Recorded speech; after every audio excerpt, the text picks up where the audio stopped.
বাবার কাছ থেকে বরাবরই অনেক গিফট পাওয়া হয়, সেটা ওর জন্মদিন হোক, এমনি নর্মাল স্বাভাবিক ডেতেও হোক।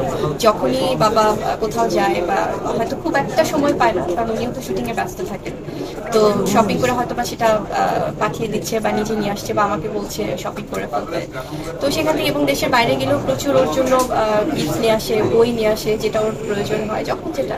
তো শপিংটা থাকেই। আর ঈদে তো স্পেশালি পাঞ্জাবি তো থাকেই বাবার পক্ষ থেকে, দাদা দাদুর পক্ষ থেকে। এবারেও প্যান্ডেমিক হচ্ছে না, এবারও আমার দুটো সিনেমা রিলিজ হচ্ছে, যেটা হচ্ছে যে দেয়ালের দেশ এবং মায়া। তো আজকে যেহেতু আমরা দেয়ালের দেশের রেসিপিটা আছে, তো দেয়ালের দেশ নিয়েই সব কথা হচ্ছে। আশা করছি দর্শকদের আসলে দুটো শুটিং এর কাজে বা পড়াশোনার কাজে বা সিনেমা দেখতে মুক্তি পাচ্ছি কিছুটা ব্যস্ততা থাকে, তার পাশাপাশি পরিবার তো সবার আগে থাকে। তো পরিবারের সাথে অবশ্যই ঈদটা সুন্দর জীবন আশা করছি, এবং দারুণভাবে যেটা হয় আসলে রান্নাবান্না, খাওয়া দাওয়া, সালামি, তারপরে ঈদের প্রিপারেশন, পরিবারের সবাই মিলে সেলিব্রেট করা, আর তার পাশাপাশি আমার চলচ্চিত্র পরিবার তো আছে। তো আশা করছি আসলে সবকিছু মিলে আল্লাহ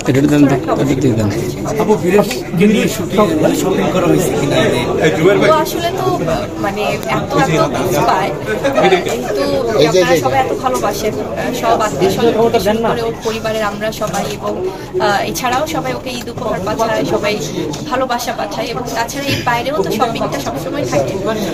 আমরা তো ওকে নিয়েই হয় কি আসলে এই বড় উৎসবগুলোতে তো আলাদা করে ওর জন্য একটা অন্যরকম আনন্দ কাজ করে, তো সেক্ষেত্রে তো শপিং হয়েছে এবং হচ্ছে আরো হবে, যেহেতু আরো একদিন সময় আছে। বাবার কাছ থেকে কোনো গিফট পাইছে কিনা বিয়ের এবার? বাবার কাছ থেকে বরাবরই অনেক গিফট পাওয়া হয়, সেটা ওর জন্মদিন হোক, এমনি নর্মাল স্বাভাবিক ডেতেও হোক। যখনই বাবা কোথাও যায় বা হয়তো খুব একটা সময় পায় না, কারণ উনিও তো শুটিংয়ে ব্যস্ত থাকেন, তো শপিং করে হয়তো বা সেটা পাঠিয়ে দিচ্ছে বা নিজে নিয়ে আসছে বা আমাকে বলছে শপিং করে ফেলতে। তো সেখান থেকে এবং দেশের বাইরে গেলেও প্রচুর ওর জন্য গিফট নিয়ে আসে, বই নিয়ে আসে, যেটা ওর প্রয়োজন হয় যখন যেটা। তো শপিংটা থাকেই। আর ঈদে তো স্পেশালি পাঞ্জাবি তো থাকেই বাবার পক্ষ থেকে, দাদা দাদুর পক্ষ থেকে।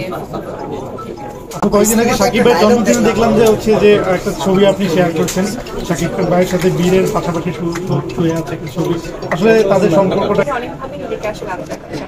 আপু ওজন যদি জানতেই চাই আসলে কত কেজি মানে আপনাকে কমাতে হয়েছে শরীরের জন্য হোক আর যে কারণে হোক, কত কেজি ওজন কমিয়েছেন?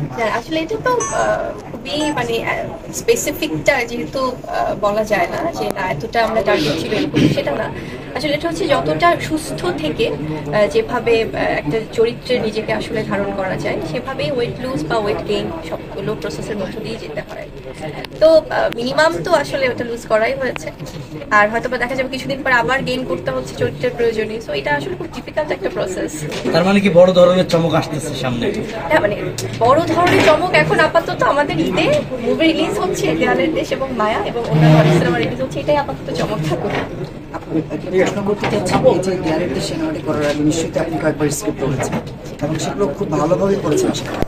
একটা সংলাপ আমরা শুনলাম যেটাতে বলা হয়েছিল যে কারো পায়ের নিচে, যেটা আপনার ভয়েসে শোনা গেল, কারো পায়ের নিচে কারো বেহেশত হতে পারে না, কিন্তু আমরা যতটুকু হাদিস বা আমরা মসজিদে ইমামের সঙ্গে শুনেছি যে মায়ের পায়ের নিচে। আমি বলি একটা বিষয়, আমি বলি যেমন সিনেমা তো আমাদের সিনেমাই, সিনেমার জায়গা থেকে ডেফিনেটলি আমরা সচেতন থেকে অনেক সময় অনেক কিছুই আমরা রিপ্রেজেন্ট করতে চেষ্টা করি দর্শকদের সামনে, কিন্তু কোন ডায়লগ কখন কিভাবে এসেছে, কোন অভিমান, কোন কষ্ট থেকে কোন ডায়লগ বা কোন বিশ্বাস থেকে এসেছে, সেটা আসলে ডেফিনেটলি সেই সিনেমা দেখলে বোঝা যায়, সেই কন্টেন্টটা পুরোপুরি দেখলে বোঝা যায়।